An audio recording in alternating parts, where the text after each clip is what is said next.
So hello students, আমি champ এডুকেশনের পক্ষ থেকে তোমাদের অনিকেত স্যার। তো প্রথমত আজকে কিছু কথা জানাতে এলাম। আচ্ছা, গভর্নমেন্ট জব যারা প্রিপেয়ার করে, সত্যি কি তাদের লাইফের সঙ্গে স্ক্যাম হয়? আজকে যে এত এত লোক গভর্নমেন্ট জবের জন্য প্রিপারেশন করছে, তারা কি সত্যি সঠিক পথে এগোচ্ছে? আচ্ছা, সবাই তো জানে যে গভর্নমেন্ট জবের হয়তো 10 লাখ প্রিপারেশন করবে, কিন্তু অ্যাকচুয়ালি পাবে কত লাখ? 1 লাখও পাবে না, পাবে হলো 7 থেকে 8 হাজার বা তারও কম। তো তাহলে বাকি যে স্টুডেন্ট গুলা থাকলো, তাহলে তাদের সঙ্গে, তারা যে প্রিপেয়ার করছে এত কষ্ট করে, তো তাদের সঙ্গে অ্যাকচুয়ালি স্ক্যাম হচ্ছে? যে জানতে হলে পুরো ভিডিওটা এখন দেখো। দেখো, আমরা যে কম্পিটিটিভ এক্সাম গুলো সারা বছর অর্গানাইজ হয়, বহু রকমের এক্সাম সারা বছর অর্গানাইজ হয়। তো প্রথমে কিছু কথায় আসি। প্রথমত আমি এই চ্যানেল কেন খুললাম? দেখো, আমি দেখেছি বহু রকমের স্টুডেন্ট প্রিপেয়ার করে এক্সামের জন্য। তো মূলত গভর্নমেন্ট জবের যে স্ক্যামটা এখানে, যে স্টুডেন্টরা বিভিন্ন এ টিচার ও টিচার বিভিন্ন জায়গায় ঘুরে ফেরে ঠিকই, কিন্তু অ্যাকচুয়াল যে প্রিপারেশনটা, অর্থাৎ এক্সামের জন্য আমাদের যে অ্যাপ্রোচ দরকার, এক্সামে সলভ করতে গেলে আমাদের যে ধরনের, যেভাবে কোশ্চেনগুলো অ্যাটেম্প্ট করতে হয়, সেইভাবে তুমি কোশ্চেনগুলো অ্যাটেন্ড করো না, যার ফলে বেশিরভাগ ছাত্রী সিলেকশন হয় না। যারা সেই অ্যাপ্রোচগুলো, সেই স্মার্ট অ্যাপ্রোচ বা সেই ধরনের পদ্ধতি যারা ইউজ করে, সিলেকশন একমাত্র তাদেরই হয়। তাহলে এই চ্যানেল আমার তাহলে খোলার উদ্দেশ্য কি? মূলত আমার এই চ্যানেল যে খোলার উদ্দেশ্য, সেটার উদ্দেশ্য একদম পরিষ্কার।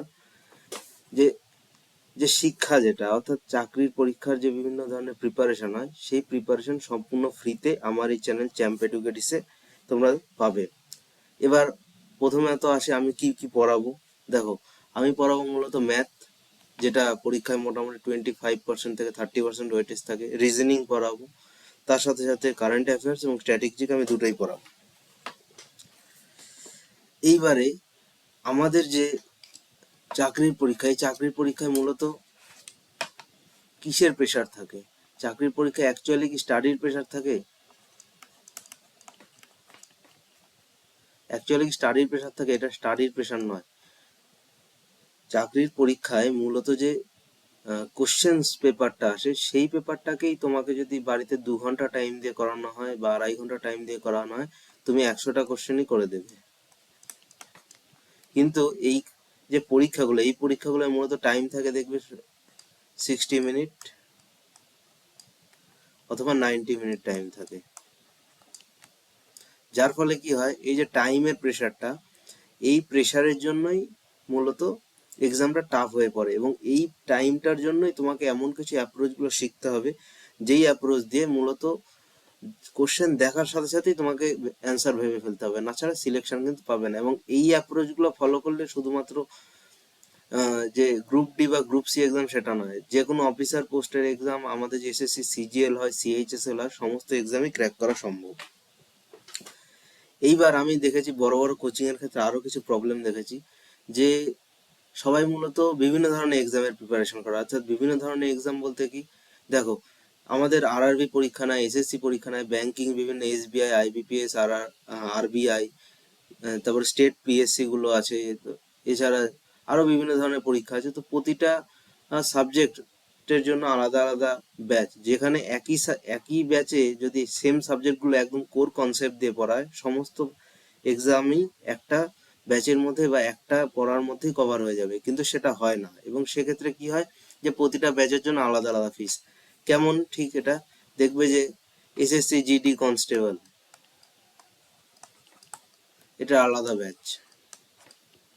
অন্য আর একটা যে কোনো একটা পরীক্ষা, যে সিএইচএসএল, এর একটা আলাদা ব্যাচ। এইভাবে আলাদা আলাদা ব্যাচ মূলত বিভিন্ন বিভিন্ন যে টিচার আছে, তারা এইভাবে আলাদা আলাদা ব্যাচে পড়ায়। তো এইবার আমি যেটা করব, আমি মূলত এর মাধ্যমে একটা কোর যে কনসেপ্ট, অর্থাৎ সমস্ত ব্যাচের জন্যই একটা সেম, সমস্ত পরীক্ষার জন্যই একটা সেম যে অ্যাপ্রোচ, সেই অ্যাপ্রোচটা, অর্থাৎ একই সিলেবাস, কয়েক মানে দেশের মোটামুটি যতগুলো এক্সাম হয়, সমস্ত এক্সাম ধরলে আমাদের মোটামুটি 20 থেকে 22টা টপিক থাকে, যেটা আমাদের এক্সামের জন্য পড়তে হবে। এইবারে এই সমস্ত টপিক যদি আমি ধরি, তাহলে আমি সমস্ত এক্সামে ক্র্যাক করতে পারবো, অর্থাৎ কোনগুলো, সেটা এসএসসি যে কোনো এক্সামই বলো বা রেলওয়ের এক্সাম বলো বা ব্যাংকিং এর এক্সাম বলো, তো যে কোনো এক্সামই ক্র্যাক করা সম্ভব। শুধুমাত্র কোর্স সিলেবাসটাকে আমার কমপ্লিট করতে হবে। এইবারে কোর্স সিলেবাসটা কি? কোর্স সিলেবাস আমি পরে আলোচনা করছি। মূলত দেখো, যে আমাদের যে আমি যে প্রসেসগুলো ইউজ করব, অর্থাৎ ম্যাথ, রিজনিং এই সমস্ত ক্ষেত্রে আমি যে প্রসেসগুলো ইউজ করব সেটা মূলত এত স্মার্ট অ্যাপ্রোচ হবে, অর্থাৎ কিছু কিছু মূলত আমাদের পরীক্ষায় দেখা যায় 25 থেকে 30টা কোশ্চেন আসে। এবার এই যে 25 থেকে 30টা কোশ্চেন, এই 25 থেকে 30টা কোশ্চেনের মধ্যে 10টা থেকে 12টা কোশ্চেন এমন হয় যেগুলো তোমাকে সলভই করতে হবে না। সেখানে আমরা কিছু কিছু সাধারণ লজিক লাগাবো, যেমন নাম্বার সিস্টেম, ডিভিজিবিলিটি, এই সমস্ত লজিক লাগে এই 10 থেকে 12টা কোশ্চেন হয়ে যাবে। এবার বাকি যে কোশ্চেনগুলো, এই কোশ্চেনগুলো আমরা লাগাবো হলো স্মার্ট অ্যাপ্রোচ, অর্থাৎ 2 থেকে 3 লাইনে সম্পূর্ণ কোশ্চেন শেষ, তবেই তুমি পরীক্ষায় সিলেকশন নিতে পারবে, আদারওয়াইজ কিন্তু সিলেকশন পাবে না।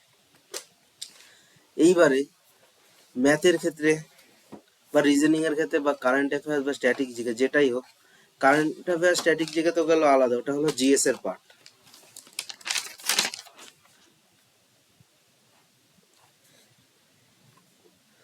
তো ওটা হলো জিএস এর পার্ট, কিন্তু ম্যাথ রিজনিং এ তোমাকে যদি পরীক্ষায় ট্যাকল করতে হয়, তোমাকে জানতে হবে ক্যালকুলেশনের সঠিক প্রসেস,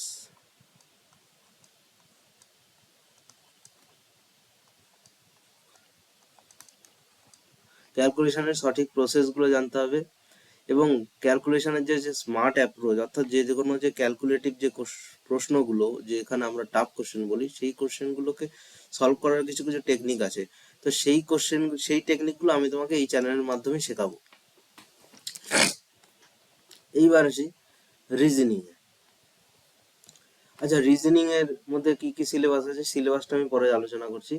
রিজনিং এ মূলত আমাকে 3 ধরনের রিজনিং করতে হয়। একটা হলো ভার্বাল, আচ্ছা এটা মুছে নিই তারপর আমি বোঝাই।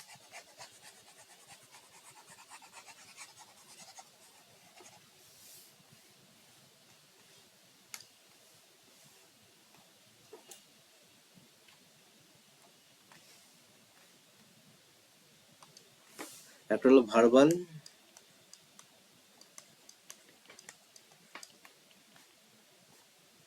একটা হলো নন ভার্বাল,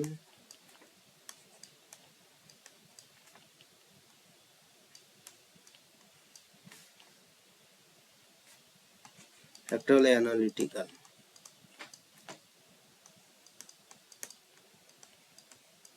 এই 3 ধরনের রিজনিং আমাদের করতে হয়। তো এগুলোর জন্য বিভিন্ন প্রসেসের জন্য বিভিন্ন অ্যাপ্রোচ আছে। এবার দেখো আর একটা টপিক বলি, যে সিলোগিজম।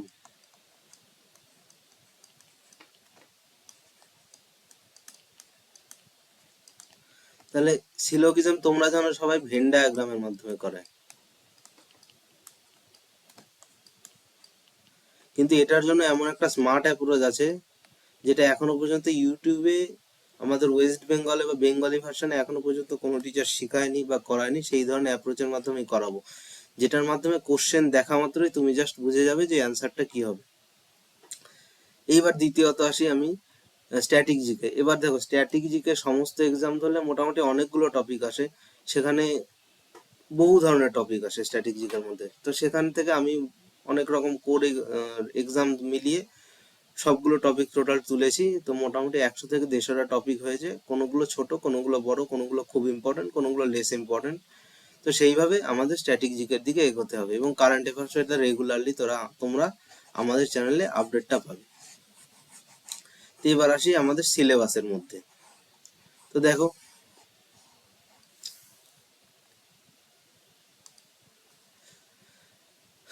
তো এটা দেখো এবার কি কি ধরনের কম্পিটিটিভ এক্সাম হয়, এগুলো আমি ডিটেলসে আলোচনা করবো স্লাইড বাই স্লাইড।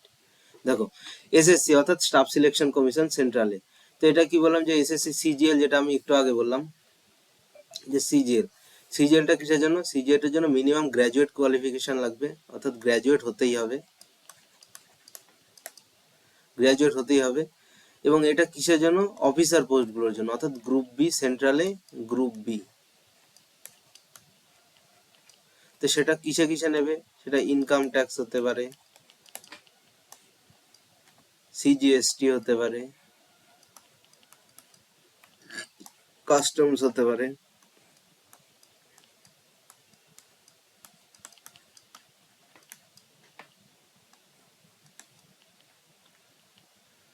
তার সাথে সাথে ডিভিশনাল অ্যাকাউন্ট্যান্ট হতে পারে, স্ট্যাটিস্টিক্যাল অফিসার অর্থাৎ জেএসও হতে পারে। তো এই ধরনের আরো বিভিন্ন ডিপার্টমেন্টে এর মাধ্যমে নিয়োগ করা হয়। তো সেগুলো আমি ডিটেলসে যাচ্ছি না, সেগুলো যখন এক্সামের নোটিশ বেরোবে সেইগুলো তোমরা এখানে ডিটেলসে আমাদের চ্যানেলে পেয়ে যাবে। এবার আর একটা কি হয়, আর একটা হয় আমাদের এসএসসি সিএইচএসএল। তো সিএইচএসএলটা কাজের জন্য, সিএইচএসএল হলো combined higher secondary level exam, অর্থাৎ এটা যারা এইচএস পাস করেছে, হয়তো ধরো কারো গ্র্যাজুয়েশন নেই, তো তারা মনে করছে যে আমার গ্র্যাজুয়েশন নেই, তাহলে আমি কি পরীক্ষা দেবো, তো তোমার জন্য সিএইচএসএল এর প্রিপারেশন করতে হবে। তাহলে সিএইচএসএল প্রিপেয়ারের জন্য সিএইচএসএল পরীক্ষায় বসার জন্য মিনিমাম এলিজিবিলিটি হতে হবে 12 পাস, 12 থাকতেই হবে, না ছাড়া কিন্তু সিএইচএসএল এ বসা যাবে না। এছাড়া আর কি, এছাড়া হলো এটা কিসের জন্য, এটা হলো মূলত যে সেন্ট্রালের যে ডিপার্টমেন্ট সেটা ইউডিসি অর্থাৎ আপার ডিভিশনাল ক্লার্ক এবং এলডিসি পোস্টের জন্য এই সিএইচএসএল এর মাধ্যমে স্টাফ রিক্রুট করা হয়। এবার এমটিএস, এমটিএস যেটা হলো সেটা মিনিমাম আমাদের 10th পাস হতে হবে। এই যে এমটিএস মিনিমাম 10th পাস হতে হবে, এটা মূলত এমটিএস স্টাফ অর্থাৎ মাল্টিটাস্কিং স্টাফ নিয়োগের জন্য এসএসসি এমটিএস পরীক্ষাটা নেওয়া হয়। এবার এসএসসি সিলেকশন পোস্ট, এই সিলেকশন পোস্টে মূলত গ্র্যাজুয়েটও থাকে, 12th থাকে এবং মাধ্যমিক লেভেলও থাকে। তো এখানে কম্বাইন্ড একটা পরীক্ষা হয় যার মাধ্যমে বিভিন্ন ডিপার্টমেন্টে স্টাফ নিয়োগ করা হয়, সেটা টেকনিক্যাল ডিপার্টমেন্টস গুলো। কিন্তু এটা এর মতো যে ট্র্যাডিশনাল ডিপার্টমেন্ট ওগুলো না, এই সিলেকশন পোস্টের মাধ্যমে টেকনিক্যাল ডিপার্টমেন্টে স্টাফ নিয়োগ করা হয়।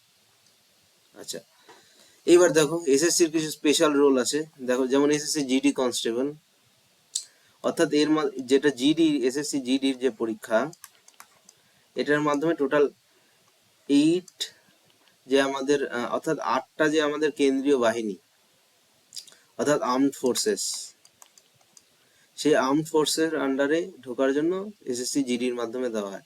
এবার এসএসসি সিপিও, সিপিও কিসের জন্য, সিপিও হলো আমাদের দিল্লি পুলিশের সাব ইন্সপেক্টর বা সিএপিএফ এগুলোর জন্য। এছাড়া টেকনিক্যাল স্কিলের জন্য আমাদের আছে হলো এসএসসি জুনিয়র ইঞ্জিনিয়ার, এই যে এসএসসি জুনিয়র ইঞ্জিনিয়ার, আর হলো এসএসসি স্টেনোগ্রাফার।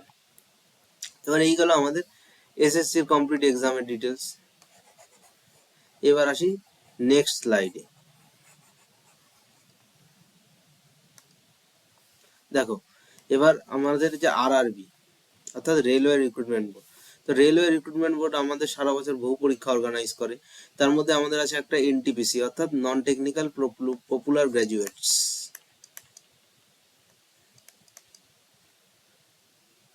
সরি মুঝে আচ্ছা আমার ভুল হয়ে গেল একটা, এনটিপিসি মানে নন টেকনিক্যাল পপুলার ক্যাটেগরি।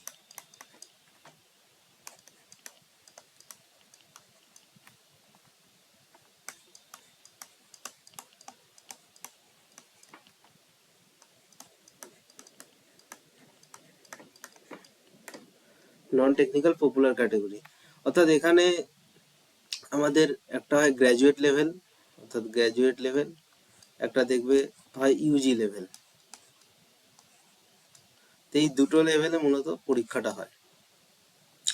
এছাড়া আরো এক্সাম অর্গানাইজ করে মূলত, যেটা অ্যাসিস্ট্যান্ট লোকো পাইলট, ঠিক আছে, টেকনিশিয়ান, এই সমস্ত এক্সাম হয়, এই যে এএলপি টেকনিশিয়ান। এছাড়া আর কি আছে, এছাড়া আছে হলো RRB, RPF constable, RPF SI, অর্থাৎ রেলওয়ে পুলিশ ফোর্সে যেটা আছে সেইটাতে দুটো দুটো এক্সাম হয় সেইটার জন্য। কি কি, একটা হলো এসআই পোস্টের জন্য আর একটা হলো কনস্টেবল। এইটার জন্য একটা এক্সাম অর্গানাইজ হয় গেল। এছাড়া জুনিয়র ইঞ্জিনিয়ার, এটা তো ইঞ্জিনিয়ারিং স্টুডেন্টদের জন্য।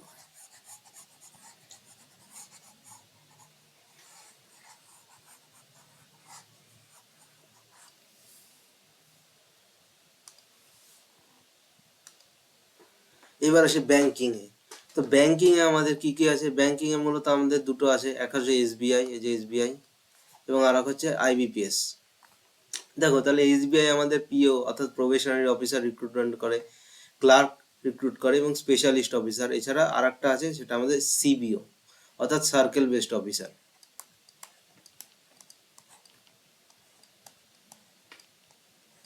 সিবিও যেটাকে আমরা বলছি সার্কেল বেসড অফিসার, এবং আইবিপিএস। তো এটাও এই ব্যাংকের মতো, এসবিআই এর মতো বিভিন্ন পোস্টে নিয়োগ করে তোমরা। আচ্ছা, আর আইবিপিএস আরআরবি, এটা অনেকেরই কনফিউশন হতে পারে। এখানে আরআরবি মানে হলো রিজিওনাল রুরাল ব্যাংক, অর্থাৎ যে ছোট শহরে যে বা ছোট একটা রাজ্যের মধ্যে, রাজ্যের কিছু অংশ জুড়ে যে ব্যাংকগুলো, সেইগুলো হলো রিজিওনাল রুরাল ব্যাংক। তো সেইটার জন্য আইবিপিএস এর একটা পরীক্ষা হয়, সেইটাকে বলছি আমরা আইবিপিএস আরআরবি। এইবারে ব্যাংকিং এর কিছু রেগুলেটরি বডিজ আছে, তোমরা জানো। আরবিআই অর্থাৎ রিজার্ভ ব্যাংক অফ ইন্ডিয়া। তো রিজার্ভ ব্যাংক অফ ইন্ডিয়ারও দুটো এক্সাম হয়, যেটা হলো গ্রেড বি, এটা হলো প্রেস্টিজিয়াস অফিসার জব, এবং আরবিআই অ্যাসিস্ট্যান্ট, এটা ক্লারিক্যাল রোলের জন্য। এছাড়া নাবার্ড আছে, আর কি কি আছে, এফসিআই আছে, আইসিএআর আছে, সিএসআইআর আছে। তো এই এক্সামগুলো প্রতি বছরই হয়। এছাড়া আমাদের সেবি যেটা আছে, অর্থাৎ সেবি মানে হলো সিকিউরিটি এক্সচেঞ্জ বোর্ড, তো এইটার একটা এক্সাম হয়। সিডবির এক্সাম হয়, এলআইসির এএও এডিওর একটা এক্সাম হয়।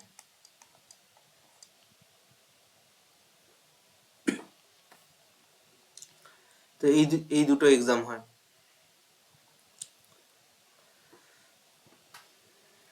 এছাড়া আরো বিভিন্ন ধরনের এক্সাম সারা বছর। এছাড়া এবার আসি হলো আমাদের স্টেটে। তো স্টেটের আমাদের ওয়েস্ট বেঙ্গল গভর্নমেন্ট বিভিন্ন এক্সাম নেয়, তার মধ্যে আসে হলো প্রথমে হলো ডাব্লিউবিসিএস, ডাব্লিউবিপিএসসি। আচ্ছা, পিএসসির মধ্যে কিন্তু অনেকগুলো এক্সাম আছে, এগুলো ইনক্লুডেড সব এর মধ্যেই। WBP, WB TET, WBSSC. তো এই সমস্ত এক্সাম কিন্তু আমাদের ওয়েস্ট বেঙ্গল গভর্নমেন্ট নেয়। এইবার আসে আমাদের ইউপিএসসি তে। তো ইউপিএসসি তে আমাদের ওয়ান ডে কম্পিটিটিভ এক্সাম কি কি আছে?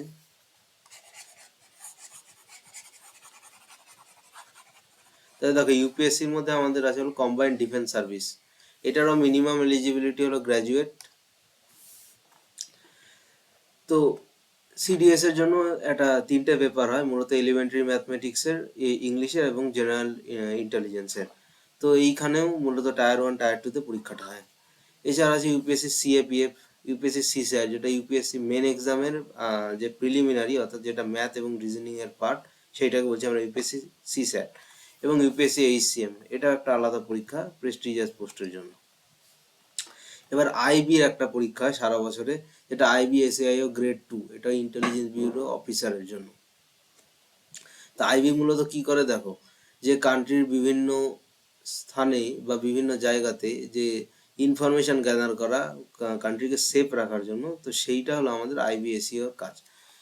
এছাড়া আইবি সিকিউরিটি অ্যাসিস্ট্যান্ট। তো এই দুটো এক্সাম আইবির তরফ থেকে প্রতি বছরই অর্গানাইজ করা হয়। এবার এগ্রিকালচারে যেটা বললাম, যে আইসিএআর, সিএসআইআর, এফসিআই, অর্থাৎ চারটে ক্যাটাগরির এক্সাম হয়। এগুলো ধীরে ধীরে তোমরা যখন নোটিশ বেরোবে দেখতে পাবে আমাদের এই চ্যানেলে। ডাব্লিউবি অর্থাৎ ওয়েস্ট বেঙ্গল গভর্নমেন্টের তো আমি বললাম একটু আগেই।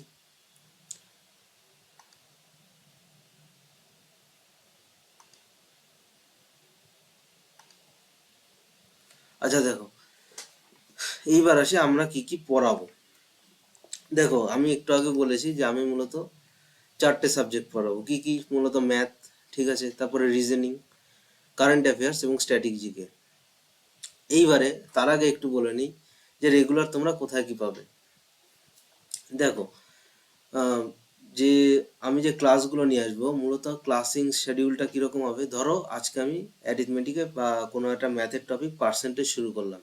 এবার ওই পার্সেন্টেজ টপিক যতদিন না শেষ হচ্ছে, ততদিন রিজনিং এর নেক্সট টপিক শেষ হবে না। এবার ক্লাসটা হবে কি হবে, একটা হবে তোমাদের লার্নিং ক্লাস, যেখানে আমি রেকর্ডেড যে ক্লাস সেটা আমি ইউটিউবে আপলোড করব। সেখান থেকে তোমরা কনসেপ্ট নোট ডাউন করবে খাতাতে, এবং নোট ডাউন করে ওই ক্লাসটা যখন শেষ হবে, সেটা আমি লাস্ট ক্লাসে বলে দেবো যে আজকে ক্লাসে নেক্সট ক্লাস থেকে লাইভ ক্লাস হবে। এবার ওই যে লাইভ ক্লাস, সেই লাইভ ক্লাসে আমরা কি করব, যে রিসেন্ট যে এক্সাম, সেই এক্সামগুলোর যে কোশ্চেন, সেই কোশ্চেনগুলো নিয়ে আসবো সেই পার্টিকুলার টপিক থেকে। সেটা ওয়ান ডে কম্পিটিটিভ এক্সাম, সেই বছরে যতগুলো অর্গানাইজ হয়েছে সেই সমস্ত এক্সাম, যে কোশ্চেন একটা টপিকের ওপরে, সেই টপিকের সমস্ত কোশ্চেন আমি নিয়ে আসবো এবং তারপরে লাইভে থেকে তোমাদের ওই কোশ্চেনগুলো সলভ করাবে এবং বা তোমরা ওই কোশ্চেনে সলভ করবে ধীরে ধীরে। তো ওটাও কয়েকদিন ধরে চলবে এবং রেগুলার যে ক্লাসটা হবে সেটা হলো মূলত স্ট্যাটিক জিকে এবং কারেন্ট অ্যাফেয়ার্স। এবার স্ট্যাটিক জিকে এবং কারেন্ট অ্যাফেয়ার্সটা কীভাবে হবে? স্ট্যাটিক জিকে কারেন্ট অ্যাফেয়ার্সটা এইভাবেই হবে যে স্ট্যাটিক জিকে ধরো কোনো একটা টপিক আজকে পড়ালাম, এবার ওই টপিক রিলেটেড যে ইম্পর্টেন্ট কোশ্চেন সেইটা, বা ওই টপিক থেকে যে যে কোশ্চেন প্রিভিয়াস ইয়ার এসছে যতগুলো এক্সামে, সেই সমস্ত কোশ্চেন আমি মূলত গুগল ফর্মের মাধ্যমে একটা এমসিকিউ ফরম্যাটে দিয়ে দেবো, যাতে তোমরা ওই কনসেপ্টটা বা স্ট্যাটিক জিকেটা পড়ার পরে ওই কনসেপ্টটাকে মাধ্যমে কোশ্চেনগুলো সলভ করতে পারো এবং ওটার একটা প্রুফও থেকে যাবে যে এই কোশ্চেনগুলো গতবার এক্সামে এসছে, তাহলে এই কোশ্চেনগুলো এক্সামের জন্য অবশ্যই ইম্পর্ট্যান্ট। তো ওইটা ভিডিও ডেসক্রিপশানে ওই লিঙ্কটা থেকে যাবে এবং ওই ডেসক্রিপশান থেকে তোমরা ওটা মক টেস্টের মতো সলভ করতে পারবে। আচ্ছা, ওই যে এবারে যে মক টেস্টটা, তার যে উত্তর, ওগুলো ধীরে ধীরে কোথায় পাবে, ওগুলো সমস্ত ডেসক্রিপশানে লেখা থাকবে। ফেসবুকে কি পাবে, ইউটিউবে কি পাবে, বা হোয়াটসঅ্যাপ গ্রুপে কি পাবে, কোথায় কি পাবে, সমস্ত তুমি ইউটিউবের ডেসক্রিপশানটা দেবো, ওই সেই ডেসক্রিপশানে দেখেই তোমরা সমস্ত কিছু অ্যাক্সেস পাবে। এবং এবার আসিস ম্যাথের মধ্যে আমাদের কি কি টপিক পড়তে হবে। দেখো, অ্যারিথমেটিক আমাদের পড়তে হবে, এর মধ্যে বিভিন্ন ধরনের টপিক আছে, এগুলো আমি ডিটেলসে এখনই আলোচনা করব। নাম্বার সিস্টেম যেগুলো বললাম, এগুলো আমি ডিটেলসে যাচ্ছি এখন ম্যাথের টপিকের মধ্যে। দেখো, প্রথমত আছে আমাদের পার্সেন্টেজ। এবার পার্সেন্টেজের মধ্যে আমাদের চারটা টপিক চলে আসে, সাব টপিক, যেমন প্রফিট লস, ডিসকাউন্ট। এরপরে কি আছে? এরপরে আছে হলো সিম্পল ইন্টারেস্ট, কম্পাউন্ড ইন্টারেস্ট অর্থাৎ সরল সুদ, চক্রবৃদ্ধি সুদ। তারপরে আছে এবার রেশিও অর্থাৎ অনুপাত সমানুপাতের মধ্যে, এই যে অনুপাত সমানুপাত একটা আসবে, পার্টনারশিপ অর্থাৎ অংশীদারি যে কারবার, এভারেজ অর্থাৎ গড়, সেই গড়টা আমাদের পড়তে হবে।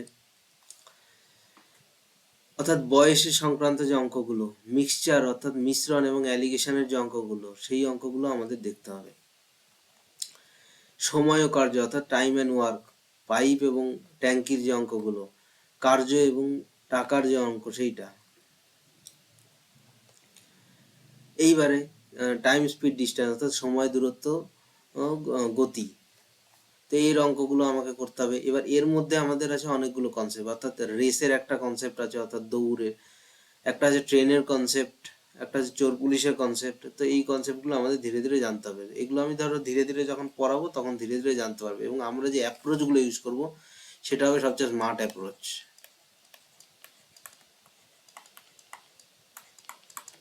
যার মাধ্যমে তুমি জাস্ট কয়েক দেখা মাত্রই কোশ্চেন একদম সাথে সাথে সলভও হয়ে যাবে। তো কোনো কোনো জায়গায় আমাদের কোশ্চেন সলভও করতে হবে না, সেটা তোমরা ধীরে ধীরে দেখতে পাবে, আমি শেখাবো ধীরে ধীরে। এবার দেখো, আমাদের আরো যেটা টপিক আসবে দ্বিতীয়, নাম্বার সিস্টেম। তার নাম্বার সিস্টেমের মধ্যে বিভিন্ন টপিক আছে, নাম্বার সিস্টেম একটা বড় পার্ট, তো এটা আমি ধীরে ধীরে টাইম নিয়ে আমি এটাকে করাবো। এবার সিম্পলিফিকেশন, তো সিম্পলিফিকেশনের মধ্যে আছে হচ্ছে সরলীকরণ, তারপরে ঘাত এবং করণী। তো এই জিনিসগুলো আমাদের টোটাল লিখতে হবে এবং সিম্পলিফিকেশনের একটা পার্ট যে বদমাস যে সূত্রটা সেইটা। এবার জিওমেট্রি মেনসুরেশন অর্থাৎ জ্যামিতি, তো জ্যামিতির মধ্যে অনেকগুলো টপিক আছে, যেমন ট্রায়াঙ্গেল আছে, ট্রায়াঙ্গেলের বিভিন্ন প্রপার্টিজ আছে, তারপরে চতুর্ভুজ আছে, বৃত্ত আছে, পলিগন অর্থাৎ বহুভুজ যেটাকে আমরা বলছি, তো সেইটাও আমাদের এর মধ্যে পড়বে অবশ্যই। এবার যে অর্থাৎ মেনসুরেশন টু ডি, পরিমিতি অর্থাৎ দ্বিমাত্রিক পরিমিতি, সেইটা আমাদের জানতে হবে। কোঅর্ডিনেট জিওমেট্রি অর্থাৎ স্থানাঙ্ক জ্যামিতি, এটাও আমাদের কিন্তু পড়তে হবে। এবার অ্যালজেব্রা অর্থাৎ বীজগণিত, তো বীজগণিতের মধ্যে আমাদের কিছু আসবে বীজগণিতিক যে প্রবলেমগুলো, অর্থাৎ এক্স ওয়াই যে ভ্যারিয়েবল দিয়ে, এর মধ্যে বহু সূত্র আছে, এটা আমি ধীরে ধীরে করাবো। এবং নেক্সট আসবে হলো আমাদের কোয়াড্রেটিক ইকুয়েশন অর্থাৎ দ্বিঘাত সমীকরণ। তো সেইটা আমাদের কিন্তু এক্সামের জন্য পড়তে হবে। তো এগুলো, এই যে টপিকগুলো আমি বলছি, এটা হলো যতগুলো এক্সাম হয় সমস্ত টপিক মিলিয়ে এই যে টপিকগুলো সাম করে এনেছি, এই টপিকগুলোর কিন্তু বাইরে কোশ্চেন থাকে না। জেনারেলি 99% কেসেসে এর মধ্যে আসে। এবার একটা দুটো যদি কোনো জায়গায় এসে যায় সেবার কিছু করার নেই, কিন্তু জেনারেলি এই কোশ্চেন বা এই টপিকগুলো থেকেই কোশ্চেন প্রতিবারই আসে। এবার নেক্সট হলো ত্রিকোণমিতি এবং হাইট অ্যান্ড ডিস্টেন্স, অর্থাৎ উচ্চতা ও দূরত্ব। তো এই জিনিসগুলো আমাকে কিন্তু পড়তে হবে ধীরে ধীরে। এবার ডেটা অ্যানালাইসিস বা ডেটা ইন্টারপ্রিটেশন। দেখো, এই স্ট্যাটিস্টিক্স, ডেটা ইন্টারপ্রিটেশন এবং প্রবাবিলিটি, এটা কিন্তু ব্যাংকের জন্য খুব ইম্পর্টেন্ট টপিক। সুতরাং ব্যাংকের যারা স্টুডেন্ট, এবং এই যে স্ট্যাটিস্টিক্স, এই স্ট্যাটিস্টিক্সটা কিন্তু সিজিএল মেন্স বা সিডিএস এই এক্সামের জন্য খুব ইম্পর্টেন্ট।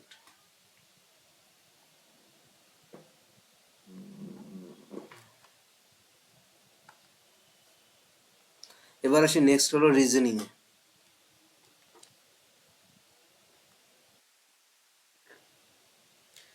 আচ্ছা, এবার নেক্সট আছে আমাদের রিজনিং এ। তো রিজনিং এ যেটা বললাম আপনাদের, ভার্বাল, নন ভার্বাল এবং অ্যানালিটিক্যাল রিজনিং আমাদের পড়তে হয়। তো দেখো, ভার্বালের মধ্যে আমাদের আছে অ্যানালজি, অর্থাৎ এই যে যেটা বলেছি doctor, hospital, teacher, school. Classification, অর্থাৎ অড ওয়ান আমাদের বার করতে হয়। কোডিং, ডিকোডিং, এর মধ্যে কোডিং ডিকোডিং এর টোটাল 8টা থেকে 9টা টাইপ আছে, সমস্তই আমি করাবো এখানে। এবং র্যাঙ্কিং, তাহলে র্যাঙ্কিং বা সিটিং অ্যারেঞ্জমেন্ট বা লজিক্যাল অর্ডার, এই টোটালটা আমি এখানে কিন্তু করাবো। রিলেশনশিপ, অর্থাৎ ব্লাড রিলেশন যেটাকে আমি বলছি, তো সেইটাকে আমি করাবো। ব্লাড রিলেশন,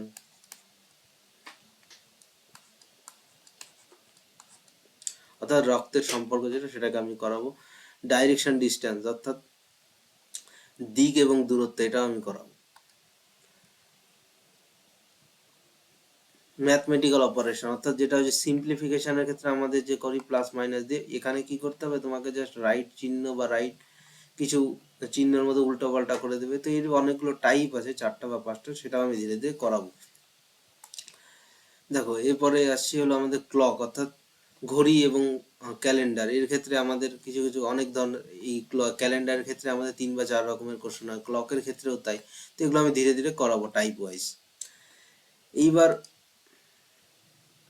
আসি, এবার তার আগে কিছু কথা বলে নিই, যে অন্য যে চ্যানেলগুলো আছে সেই ইউটিউব চ্যানেল এবং আমাদের চ্যানেলের মধ্যে পার্থক্য কি। দেখো, অন্য যে ইউটিউব চ্যানেলগুলো হয় সে বা পেইড কোর্সগুলো হয়, সেখানে তোমাকে টাইপ ওয়াইজ খুব কম করায়, খুব কমই টিচার আছে যারা টাইপ ওয়াইজ তোমাকে করবে। আমাদের যে ইউটিউব চ্যানেল, এই ইউটিউব চ্যানেলটাতেই তোমাকে এমনভাবে টাইপ ওয়াইজ শিখিয়ে দেওয়া হবে যে একটা যে টপিক, সেই টপিক থেকে যত টাইপের কোশ্চেন এক্সামে দেখা যায়, সমস্ত টাইপের কোশ্চেনই তোমাকে টাইপ ওয়াইজ ভেঙে দেখিয়ে দেওয়া হবে যে এই টাইপের টপিক, বা ধরো পার্সেন্টেজ একটা টপিক, এই পার্সেন্টেজ টপিক থেকে মোটামুটি 15 বা 16 ধরনের কোশ্চেন দেখা যায়। তো সেই যে 15 বা 16 ধরনের কোশ্চেন, সেই 15-16 ধরনের কোশ্চেন তো প্রথমে টাইপ ওয়াইজ প্র্যাকটিস করানো হবেই, তারপরে লাইভ ক্লাসে তোমাদের সলভও করানো হবে যে বর্তমান সময়ে এক্সামে কোন ধরনের কোশ্চেন ট্রেন্ডে রয়েছে। তো সেই কোশ্চেনগুলো তার সাথে সাথে সলভ করানো হবে, সেটা ম্যাথই বলো, রিজনিংই বলো।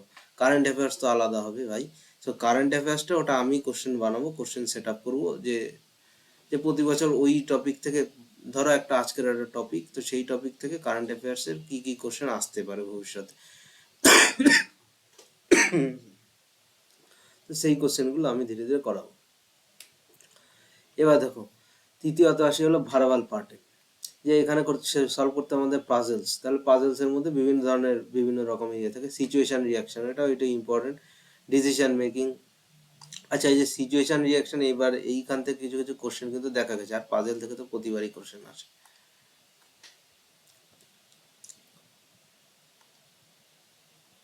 আচ্ছা, কাউন্টিং ফিগার, এই কাউন্টিং ফিগার খুব ইম্পর্টেন্ট টপিক। তো এইটা আমি ধীরে ধীরে করাবো। কাউন্টিং ফিগারের কিছু কিছু পদ্ধতি আছে। মূলত আমরা, দেখো, সবাই একটা পদ্ধতি জানে যে কোনটার ক্ষেত্রে ধরে এরকম একটা, তো এর ক্ষেত্রে কিন্তু কি অ্যাপ্লাই করতে হবে এটা সবাই জানে, কিন্তু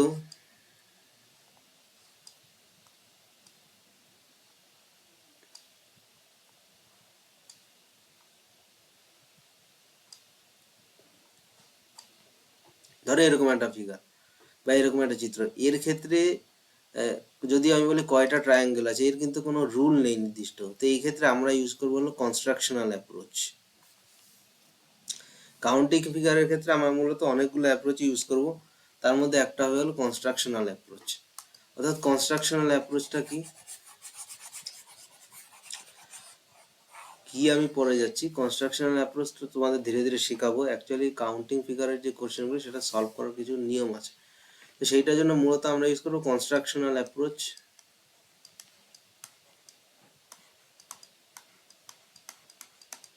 কনস্ট্রাকশনাল অ্যাপ্রোচ ইউজ করবো, যেই অ্যাপ্রোচে খুব তাড়াতাড়ি আমাদের কোশ্চেনগুলো সলভ হবে।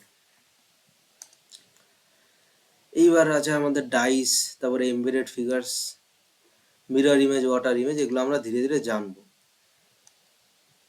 আচ্ছা, এবার এর আগে আসি আমাদের স্টেটমেন্ট এবং অ্যাজাম্পশনে। অর্থাৎ এটা হলো অ্যানালিটিক্যাল পার্ট, যেখানে দেখবে statement, assumption, statement, argument, statement, conclusion, সেই পার্টগুলো আমাদের সলভ করতে হয়। এগুলো মূলত রেলের এক্সামে তো দেখা যায়, তার সাথে সাথে সিজিএল মেন্স এবং এইবারে দেখেছি প্রিতেও এসছে এই লজিক অ্যান্ড আর্গুমেন্টসের যে কোশ্চেনগুলো। এবার প্রথমে আমি যেটা বলেছিলাম সিলোগিজম, তো সিলোগিজম সবাই দেখবে মূলত ভেন ডায়াগ্রাম দিয়ে করে। এবার আমি যেটা করাবো সেটা মূলত 150 প্রসেস। তো এই 150 প্রসেসের মাধ্যমে আমি এটা করাবো।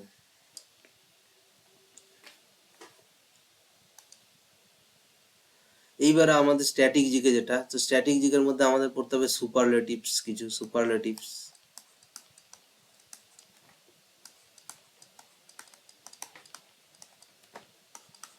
এটা কিন্তু স্টার টপিক, খুব ইম্পর্টেন্ট টপিক এটা, সুপারলেটিভস গুলো। যেমন এখানে দেখো একটা বলেছে, who is the first Indian woman in space, Kalpana Chawla. তো এই ধরনের যে কোশ্চেনগুলো, সেই কোশ্চেনগুলো এই সুপারলেটিভস এর মধ্যে থাকে। এরপরে আছে হলো ন্যাশনাল সিম্বলের যে আইডেন্টিটি গুলো, অর্থাৎ ন্যাশনাল এমব্লেম বলো, অর্থাৎ জাতীয় পশু পাখি, সেগুলোর জন্য জাতীয় অ্যানথেম, অর্থাৎ ন্যাশনাল অ্যানথেম বা ন্যাশনাল সং, তো সেইগুলো আমাদের ধীরে ধীরে পড়বো। তারপরে বাউন্ডারি লাইন কোনটা, কোন কার ক্ষেত্রে কোন বাউন্ডারি লাইন ফিক্সড করা আছে, তো সেইগুলো যেমন র্যাড ক্লিফ লাইন।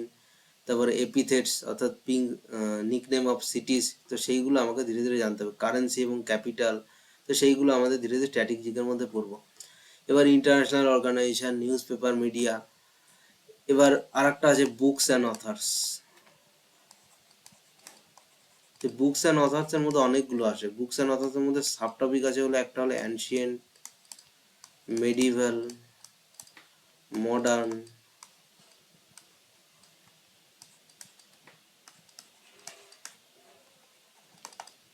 তো এতগুলো ভাগ আছে মূলত। এছাড়া কারেন্ট অ্যাফেয়ার্স এর মধ্যে বুকস অ্যান্ড অথার্স আমাকে যেটা পড়তে হয়, যে কোনো বুকের জন্য ধরো কেউ পুরস্কার পেয়েছে বা কোনো একটা স্পেশাল অ্যাচিভমেন্ট হয়েছে, তো সেই বুকটাও কিন্তু আমাকে কিন্তু দেখে রাখতে হয়, সেটা কারেন্ট অ্যাফেয়ার্স এর মধ্যে থেকে আমরা পড়বো। বোঝা গেল? এছাড়া ইন্টারন্যাশনাল অর্গানাইজেশন, যেমন এই যে সার্ক বলো বা ইউএনডিপি বা ইউএন, তো এগুলোর যে হেডকোয়ার্টার সেগুলো কোথায় আছে, সেগুলো আমরা ধীরে ধীরে এর মধ্যে পড়বো। ডিফেন্স সিকিউরিটি, এগুলো আমরা ধীরে ধীরে জানবো, এটা যে কোথায় কতটুকু পড়তে হবে। এবার আগে বলে দিই যে স্ট্র্যাটেজিকে আমরা পড়বো মানেই যে এই নয় যে যা আসলো যা সামনে পেলাম সবই পড়লাম, না, এরকমটা নয়। যে টপিকগুলো আসে, যে সচরাচর আসে, সেই টপিকগুলোই পড়বো। বেশি পড়লে লোড বেশি হবে, কারণ দেখো স্ট্র্যাটেজিকে কিন্তু তোমার পরীক্ষায় থাকবে, সেটা জিএস এর মধ্যেই থাকবে, কিন্তু ম্যাথ, রিজনিং বা ইংলিশ, তুমি যদি যে টাইমটা স্ট্র্যাটেজিকে এতগুলো টপিক পড়বে স্ট্র্যাটেজিকে, সেই টাইমে তোমার ম্যাথ, ইংলিশ, রিজনিং পড়লে স্কোর বেশি হবে। কিন্তু স্ট্র্যাটেজিকে তোমাকে পড়তে হবে, এই বলে এই নয় যে সারাদিন তুমি স্ট্র্যাটেজিকেই পড়বে। স্ট্র্যাটেজিকে পড়বে 1 থেকে 1.5 ঘন্টা বা 2 ঘন্টা, তার বেশি কিন্তু নয়। কারেন্ট অ্যাফেয়ার্সও তাই, 30 থেকে 40 মিনিট, ব্যাস। এবার তার মধ্যে আছে এবার নাচ আছে, নৃত্য, যেটা লৌকিক নৃত্য বা ট্র্যাডিশনাল যে নৃত্য আছে সেইটা। মিউজিকের মধ্যে যে যে যেমন বিভিন্ন মিউজিক্যাল ইনস্ট্রুমেন্ট আছে, সেই মিউজিক্যাল ইনস্ট্রুমেন্টের সঙ্গে কে যুক্ত, এবং মিউজিকের যে বিভিন্ন যে অর্থাৎ ডেসক্রিপশন, যে সারে গামা পা, অর্থাৎ সপ্ত সুর যেটা, বা হিন্দুস্তানি ক্লাসিক্যাল মিউজিক, বা বিভিন্ন মিউজিকের টাইপ, তো সেইগুলো কিন্তু আমরা মিউজিকের মধ্যে পড়বো। এছাড়া ইউনেস্কো হেরিটেজ সাইট, তো সেটাও আমরা জানবো। এই যে বুকস যেটা বললাম সেইগুলো। অ্যাওয়ার্ডস কি কি আছে, অনার্স অ্যান্ড অ্যাওয়ার্ড, সেটা হলো ইন্টারন্যাশনাল অ্যাওয়ার্ড, সেটা আমরা দু ধরনের অ্যাওয়ার্ডস হয় মূলত, একটা হলো ন্যাশনাল অ্যাওয়ার্ড আর একটা হলো আমাদের ইন্টারন্যাশনাল অ্যাওয়ার্ড। তো এইগুলো এই যে সিভিলিয়ান অ্যাওয়ার্ড বা গ্যারান্টি অ্যাওয়ার্ড বা স্পেশালাইজড অ্যাওয়ার্ড, এগুলো আমাদের যে ন্যাশনাল অ্যাওয়ার্ড সেইগুলো। কিন্তু ইন্টারন্যাশনাল অ্যাওয়ার্ড আছে নোবেল প্রাইজ, অ্যাবেল প্রাইজ বা বুকার প্রাইজ, তো এই সমস্ত কিন্তু আমাকে পড়তে হবে মূলত। স্পোর্টসের মধ্যে, তাহলে স্পোর্টসের মধ্যে আমাদের পড়তে হবে টার্মিনোলজি, অর্থাৎ স্পোর্টসের যে বিভিন্ন টার্মগুলো আছে, যেমন বক্সিং এর দুটো বলছি আমি, জ্যাব, পাঞ্চ, ক্রস, এইগুলো। আবার ক্রিকেট, সবাই যেমন ক্রিকেট দেখে। আচ্ছা, তোমাদের মধ্যে কে কে বিরাট কোহলির ফ্যান একটু লেখো তো দেখি কমেন্টে।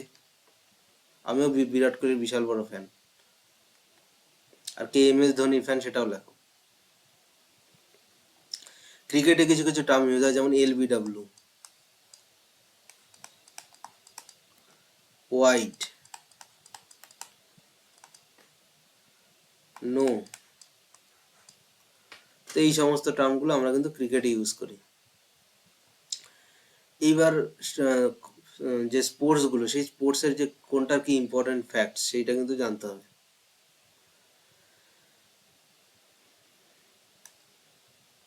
এবার যে ফেমাস পার্সোনালিটিস, অর্থাৎ যে যেমন ধর জওহরলাল নেহরু বা সর্দার বল্লভভাই প্যাটেল, তো এদের যে, অর্থাৎ বীর সাভারকার, তো এদের যে নিকনেম কি কি ছিল, তার সাথে সাথে তাদের কোথায় সৎ কাজ করা হয়েছে, অর্থাৎ লাস্ট যে কাজ, অর্থাৎ মৃত্যু যে পথে গামী যে কাজ, সেই কাজটা কোথায় করা আছে, সেই জায়গাটার নাম কি, তো সেইটা আমাকে কিন্তু জানতে হবে, অর্থাৎ যেটাকে আমরা বলছি ক্রিমেটোরিয়ামস, তো সেইটা কিন্তু আমাকে জানতে হবে।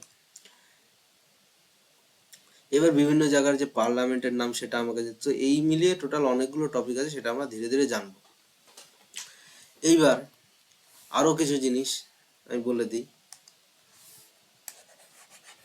দেখো, কারেন্ট অ্যাফেয়ার্স, তো কারেন্ট অ্যাফেয়ার্স তো ওরকম ফিক্সড কোনো টপিক নেই। কারেন্ট অ্যাফেয়ার্সটা মূলত কী হবে, যে রেগুলার আমি কারেন্ট অ্যাফেয়ার্সের ভিডিও নিয়ে আসবো, সেইখান থেকে তোমরা কারেন্ট অ্যাফেয়ার্সটা নোট করতে হবে।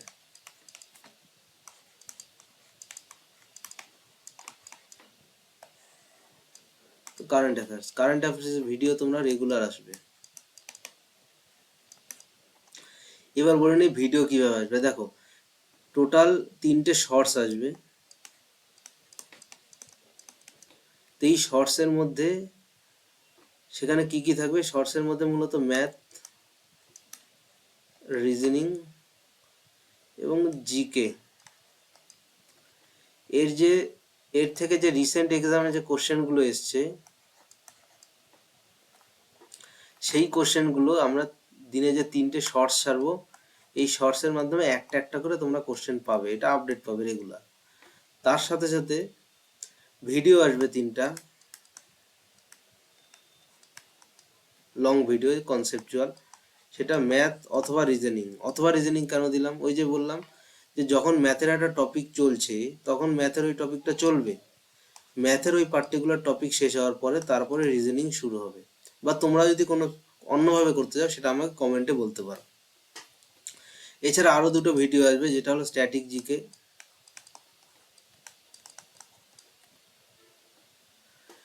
এই যে স্ট্যাটিক জিকে,